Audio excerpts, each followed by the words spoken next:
우리 옛말에 델나무는 무엇부터 알아본다? 떡잎부터 알아본다. 근데 성경적으로는 이 말이 맞지 않습니다. 하나님의 백성들에게는 이 말이 해당되지 않습니다. 성경은 말씀합니다. 인간의 생사복은 위에 계신 하나님 손에 달려있음을 말씀합니다. 사무엘상 여러분 2장에 딱 가서 보시면 제가 6절을 보면은 요한은 죽이기도 하시고 뭣도 하신다? 살리기도 하신다. 또 7절에 가서 보시면 요한은 가난하게도 하시고 또 부하게도 하시고 낮추기도 하고 높이기도 하신다. 여러분 8절에서 가서 보면은 참 재미있습니다. 가난한 자를 진토에서 일으켜가지고 빈궁한 자를 거름더미에서 올려가지고 아주 훌륭한 귀족들과 함께 앉게 하시며, 저는 이 말씀이요 전에 그냥 읽고 넘어갔는데 제가 사역하면서 정말 이 말씀이 정말 나에게 얼마나 힘을 주시는지. 저는 전남 무안군 진로면 청어리 상구 각골 꼴짜기에서 태어났습니다.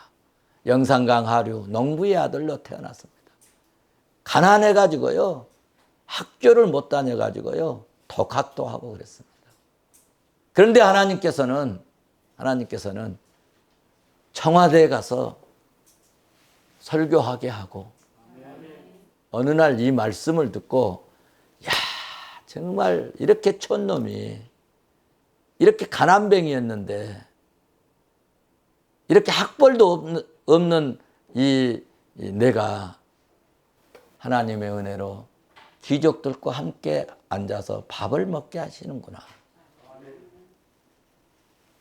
하나님의 은혜는 신비롭고 놀랍습니다. 예수님께서 그런 말씀을 하셨습니다. 마태복음 19장 30절에서 먼저 된 자가 나중되고 나중된 자가 먼저 될 자가 많으니라. 사랑하는 성도 여러분, 매우 어려운 환경에서 태어났어도 혹시 거름더미에서 하나님께서 올리셔서 귀족들과 함께 앉게 하시는 하나님의 은혜가 우리 성도들에게 임하시기를 주의 이름으로 축원합니다.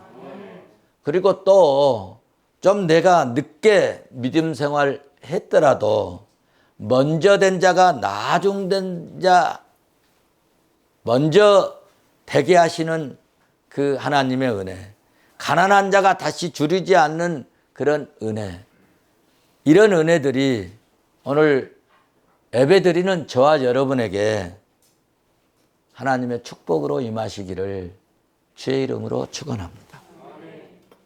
오늘 본문 말씀을 보시면은요, 한낱 무명의 어부였고 그리고 학문이 없었던 이 베드로, 이 베드로가 예수님을 만나서 예수님을 따름으로 사람들이 전혀 예상할 수 없는 그런 사람으로 변신하는 놀라운 사실이 사도행전 4장에 기록되어 있습니다. 베드로는 본래 학문이 없었어요. 여러분이 잘 알잖아요. 그래서 베드로의 별명 하나 말한다면은 불황무식한 자라고 많이 그렇게 표현하는데, 사실 제가 성경을 연구해 보니까 베드로가 불황무식한 게 아니고 인류의 최고의 스승 밑에서 3년간 공부했더라고요. 어쨌든 베드로는 본래 학문이 없었고 그래서 바다에서 배 타고 고기 잡는 그런 어부로 살았습니다. 일반적으로 이 사람에게는 기대할 수 없는, 세상을 이끌어가는 리더가 될 수 있는 그런 사람으로 어느 누구도 기대할 수가 없었습니다. 또 신앙적으로도 봐도요. 가야바 법정에서 예수님을 모른다고 3번이나 거듭거듭 부인하고, 아니 나중에는 저주까지 하면서 나는 예수를 모른다 라고 맹세하는 말까지 했음에도 불구하고 초대교회의 이대한 지도자로, 여러분 이대한 능력의 도구로 주님께 여러분 정기하게 쓰임받을 수 있었습니다. 이런 것을 볼 때 누구든지 오늘도 예수님을 만나기만 만나면, 주님을 만나기만 만나면 이대한 일에, 존귀한 일에 쓰임받을 수 있다는 마음이 뜨겁게 올라옵니다.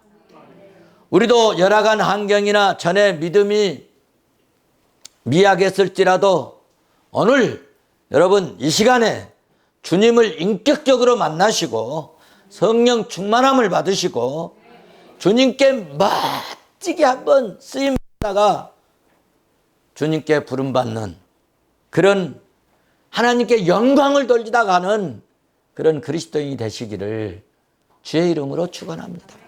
축원합니다. 오늘 본문 말씀은 사도들이 담대한 태도와 해박한 성경적이고 신학적인 이런 지식과 또 복음의 능력으로 믿음의 역사로 날 때부터 걷지 못한 안진뱅이를 일어서게 하고 걷게도 하고 뛰게도 함으로 환자가 완치된 것으로 인해서 수많은 인파가 몰려드는데, 예수 그리스도께서 십자가에 죽으셨다가 다시 살아나셨다고, 예수님이 무덤에서 부활하셨다는 이 사실을 기탄 없이 담대히 증거하는데 공회 의원들이 베드로와 요한을 체포했어. 그런데 막상 체포했지만 사도들을 정죄하지 못하고 유대 사내들인 공회에서 다시는 예수 이름을 전파하지 말라는 경고만 했음을 오늘 18절에서 보시면 알 수가 있습니다.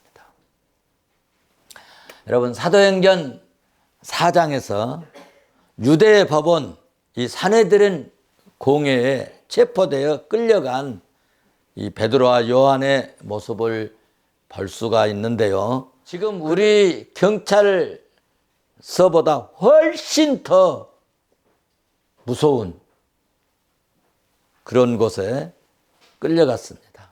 잡혀갔어요. 체포되어 갔어요. 며칠 전에 누가 긴급 체포했다고 그랬잖아요. 그런 것처럼 긴급 체포되어서 갔습니다. 그런데 오늘 그들의 모습들을 보면은, 아니 주눅 들고 막 어깨가 늘어지고 쫄고 그래야 되는데 그들은 주눅 들지 않고 성령 충만한 모습을 보이고 있다는 것입니다. 우리도 그러므로 좀 어려움이 있거나 좀 힘든 일이 있다고 할지라도 환경 때문에 여러분 의기소침하지 마시고 나약한 모습 보이지 마시고 믿음의 담대함을 보일 수 있기를 주의 이름으로 축원합니다. 우리도 주와 같이 길 가는 것 즐거운 일 아닌가? 그러면서 항상 기쁘고 즐겁고 성령 충만한 성도가 될 수 있기를 주의 이름으로 축원합니다. 자, 그러면 성령 충만한 사람의 특징이 뭐냐 하면, 성령 충만한 사람의 특징이 첫째로 고상한 지혜를 주십니다. 사랑하는 성도 여러분, 우리가 지식은 어디에서 배우나요?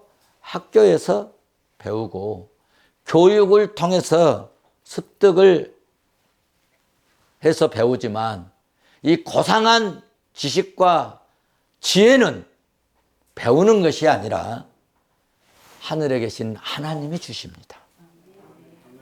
빌립보서 여러분 3장 8절에서 그렇게 말씀하고 있어요. 세상에 다른 것들은 다 해로 여기고 뭘만 붙들겠다는 것이냐 하면 내 주 그리스도 예수를 아는 지식이 가장 고상하기 때문에 나는 다른 것 다 배설물로 여겨버리고 이 지식만, 이 지혜만 찾겠다. 고린도전서 여러분 1장 5절, 이는 너희가 그 안에서 모든 일 곧 언변과 모든 지식에 풍족함으로.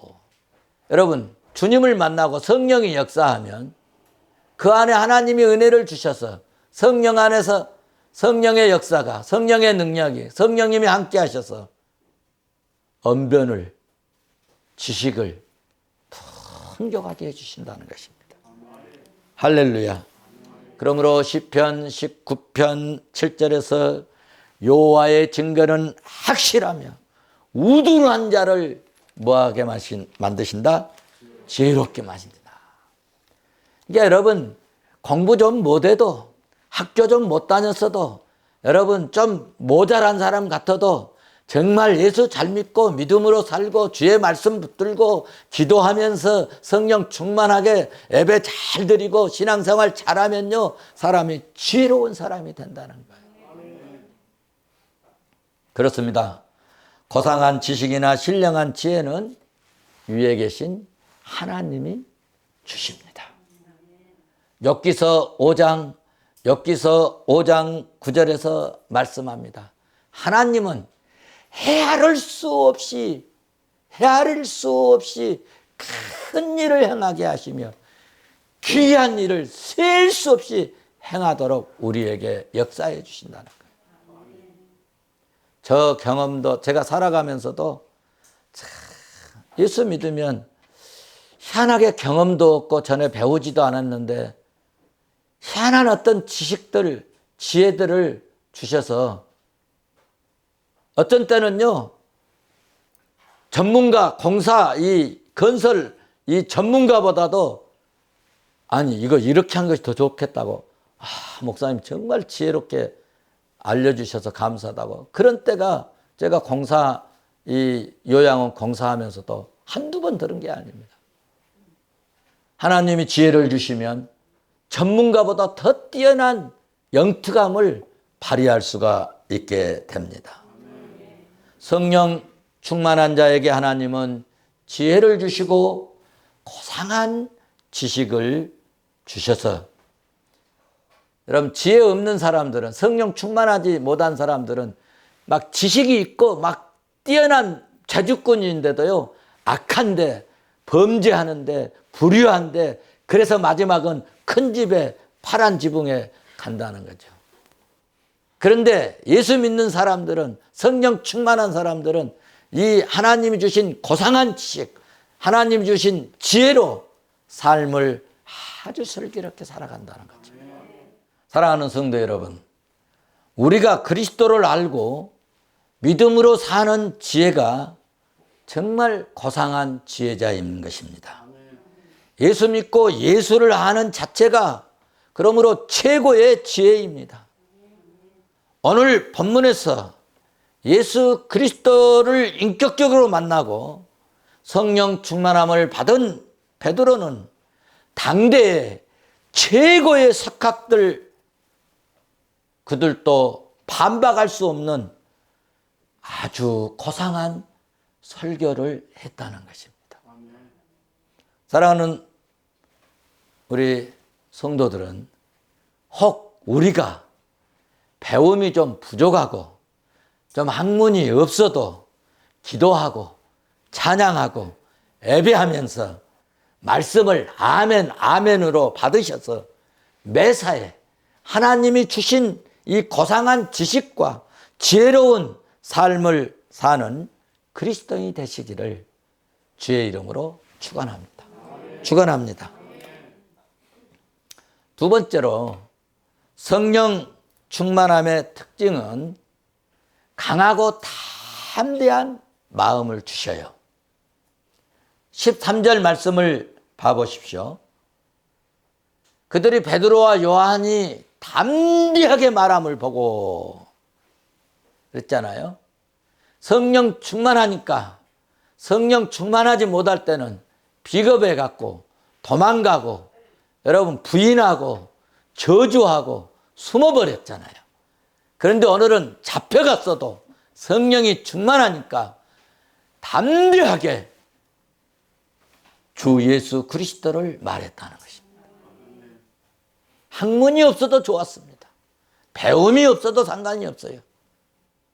성령 충만하고 우리가 진짜 예수 만나면 진짜 그리스도를 가슴에 품으면 이렇게 담대함이 생긴다는 것입니다. 기탄 없이 여러분 기탄 없이라고 하는 이 말은 헬란말 이 언어로 파르헤시아라는 단어를 썼는데 이 말은 용기를 내서 평소 그러지 못한 사람이 우리 뭐 힘든 거 들 때 으쌰 해서 드는 것처럼 용기가 없는데 용기를 내 가지고 여러분 담대하게 말을 했다는 그런 의미입니다. 그러니까 베드로도 요한도 원래 평소에 용기가 없는 사람들이었어요. 담대하지 못한 사람이에요. 그런데 성령이 임하니까 용기를 내 가지고 담대하게 앞에 나서서 하나님의 말씀을 주 예수 그리스도의 부활하심을 너희들이 죽인 예수 그리스도가 우리의 구주시라고 담대하고 기탄 없이 말했다는 것입니다. 담대하시기를 바랍니다. 현대인의 문제점 하나가 있는데 그것은 자꾸 나약해지는 것입니다. 우리 잘할 때만 하더라도요. 군대 가면요. 뭐 다 견딥니다. 빠따를 맞고 기압을 받고 하룻밤에 여러분 기압 한 번 안 받고 빠따 한 번 안 맞으면 편히 잠을 못 자는 그래도 잘 견뎠어요. 근데 요즘엔 그렇게 빠따 치고 그렇게 기압 줬다 난리 날 겁니다. 그렇게 잘해주는데도 밥도 요즘엔 잘 주고 그럼에도 불구하고 군대 생활 하겠네 못하겠네 하고 그러는 청년들이 많이 배출되고 있습니다. 문명이 발달하고 핵가족 시대가 되어서 자녀가 하나 아니면 둘이니까 너무 가정 보호하고 그리고 시대적 발달로 핸드폰이 웬만한 애들도 지금 주머니에 다 이 전화기가 있잖아요. 그래서 개인주의가 만연해져서 공동체 생활에 적응을 잘못하고 단체 생활에 적응을 잘못하는 경우들이 더러 발생한다는 것이 현대의 참 문제 중에 하나입니다. 초대교회 시대는 웬만한 위협이나 협박이나 웬만한 핍박을 가해도 믿음과 신앙이 흔들리지 않았는데 요즘에는요 조금 피해를 입히고 피해가 가고 좀 손해를 입게 되면 믿음이 막 흔들려 버리고요. 믿음 없는 사람처럼 현실에 맞춰버리는 경우가 많다는 것입니다. 여러분 우리가 3년 전에 코로나19가 발병해서 거리두기하고 모임을 여러분 제한하다가 한국교회 성도들이 지금은 30% 40% 줄었다는 거예요. 그런 것을 보면 우리 푸른성교회 성도들은 참된 믿음, 변함없는 믿음, 견고한 믿음으로 한 명도 빠진 자가 없고 낙오된 자가 없으니 반드시 하나님이 은혜 주시고 복 주실 줄 나는 믿습니다. 성령 충만할 때 나타나는 특징이 여러분, 마음이 담대해지고 여러분, 세상이요 무서워지지 않습니다. 어려움이 두렵지 않고 미래가 여러분 걱정, 염려, 근심 두려워지지 않는다는 거예요. 우리 중에 우리 장로님도 목사님 정년하시고 어떻게 사시려고 그렇게 염려하신 분도 있고 또 말씀하신 분도 있는데 전 진짜요. 준비된 거 없지만 두려워하지 않습니다. 별로 크게 염려하지 않아요. 여러분 그러니까 살고 있던 전세방 다 빼가지고 그거 다 하나님 앞에 드리고 교육관으로 들어온 거 아니겠어요?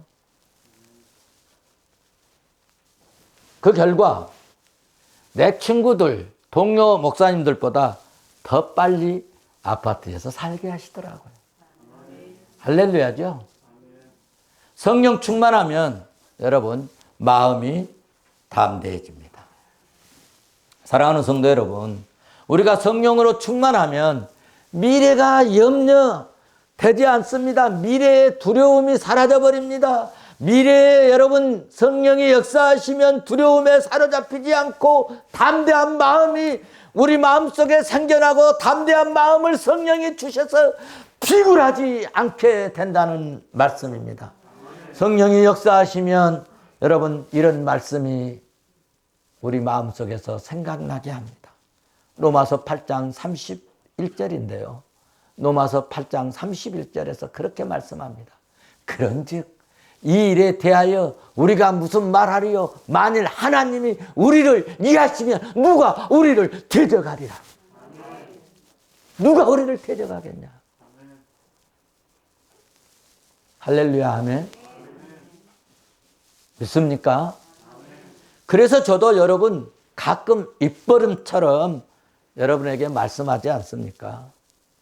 요한일서 여러분 5장 4절 말씀을 제가 가슴에 새기면서 믿음이 이긴다. 믿음이 이긴다. 두고 봐라. 믿음이 이긴다. 하나님은 역전시키시는 하나님이십니다. 오늘 본문 보시면 성령의 도우심을 힘입은 사도들은 여러분 공회 의원들에게 예수 그리스도의 이름을 거침없이 담대하게 증거했습니다. 요즘에는 여러분 이렇게 거침없이 담대히 뭐 말을 하게 되면은요 상대방이 죽일까 봐서 뭐 보호해 달라고 하죠? 신변보호해 달라고 하잖아요. 요즘 지금 어떤 이 재판받는 분도 신변보호 요청했잖아요. 보호해 달라고. 그런데 이 베드로와 사도 요한들은 신변보호 요청할 수도 없고 해주지도 않습니다.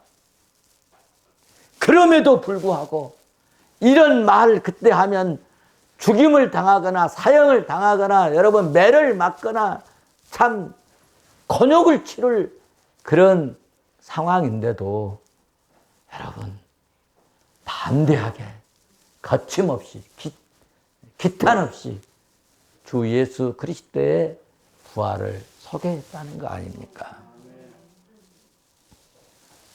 공회 의원들은 사도들이 이렇게 담대하게 기탄 없이 능변으로 부활하신 예수 그리스도를 증언하니까 당황해버린 것입니다. 이상히 여겼다고 말씀하고 있습니다. 공회에서는 나사렛 예수의 이름으로 병 나은 이 사람 때문에 사도들을 비난할 수도 없었습니다. 14절에 그렇게 말씀하고 있어요. 14절 봐보세요. 또 나은 사람이 그들과 함께 서 있는 것을 보고 비난할 말이 없는지라. 할렐루야. 비난할 말이 없다. 무슨 말씀입니까? 결국 성령의 능력을 힘입은 사도들 앞에서 세상 권세자들은 자신들 마음대로 처리할 수 없었고 오히려 사도들은 담대함과 성령의 능력 앞에서 영적으로 압도되어 버렸다는 이야기입니다. 사도들을 체포한 공회의원들의 결정이 뭘까? 체포해 왔는데 어떻게 해야 될 거 아닙니까? 결정. 첫째, 17절 보면 이렇게 의논하기를 이렇게 하기로 했습니다. 어떻게 했는가? 가능한 이 이적에 대한 이야기가 민간인에게 퍼지지 말게 하자. 퍼지지 말게 하자. 그런데 여러분, 하나님은 더 퍼지게 하신 줄로 믿습니다. 하나님은 하나님의 일을 사람이 막을 수는 없습니다.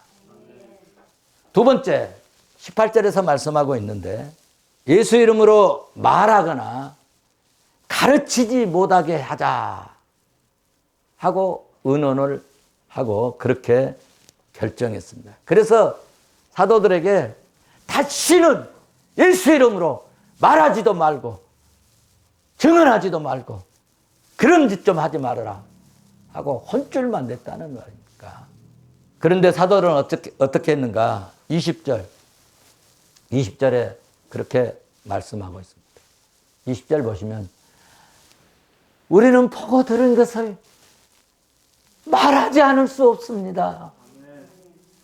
예수님이 부활하셨는데, 예수님이 살아나셨는데, 예수님이 무덤에서 일어나셨는데, 내가 보았는데, 우리가 보았는데 어떻게 이것을 말하지 않을 수 있습니까?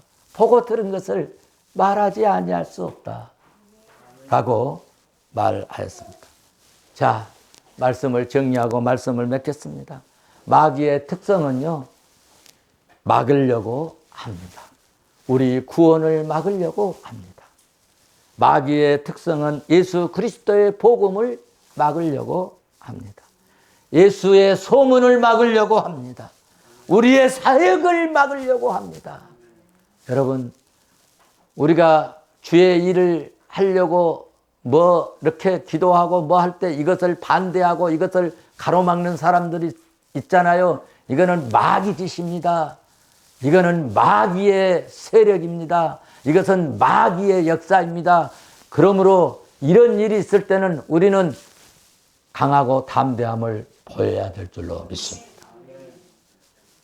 마귀는요, 우리의 성공도 막으려고 합니다. 그러나 성령의 하나님은 열어주시기를 기뻐하십니다. 구원의 길을 열어주십니다. 생명의 길을 열어주십니다. 우리의 사역의 길도 열어주십니다. 그러므로 예수 그리스도의 소문이 우리는 퍼지게 해야 될 줄로 믿습니다. 그러므로 우리 교회는, 그리고 우리 성도들은 우리 신문으로 선교 사역을 감당하고 있습니다. 방송으로 예수 소문을 내고 있습니다. 우리의 입으로 예수의 소문을 내고 있습니다. 우리의 삶으로 여러분 복음이 퍼지게 합시다. 하나님은 열어주시는 하나님이십니다. 앞날도 열어주시기를 원합니다. 성공의 길도 열어주실 줄로 믿습니다. 우리의 마음문도 열어주셔서 말씀을 받을 수 있기를 바랍니다. 우리의 영안도 열려져서 영적인 것, 육적인 것, 좋은 것, 선한 것, 악한 것 구분하는 이 영적 안목도 열려지시기를 바랍니다. 결론이 뭡니까? 이렇게 우리가 열려지고 우리가 믿음으로 살고 담대한 이 지혜로운 믿음의 역사를 일으키면 21절 끝부분 보니까 그렇게 말씀했습니다. 제가 그래서 이것을 설교 제목으로 잡았습니다. 모든 사람이 그 된 일을 보고 하나님께 영광을 올립니다. 여러분, 우리가 힘들고 어려워도 주 예수 이름으로 성령의 감동받아서 말씀 붙들고 성령의 인도함 받아서 우리가 강하고 담대함을 가지고 이 복음이 흘러나가게 하면 하나님이 영광을 받으실 줄로 믿습니다. 사랑하는 성도 여러분, 우리는 세상에서 조롱거리 되지 말고 성령 충만함으로 믿음의 능력과 사랑의 수고와 성김으로 하나님께 영광을 돌려드리는 우리 성도 되시기를 주의 이름으로 축원합니다. 축원합니다.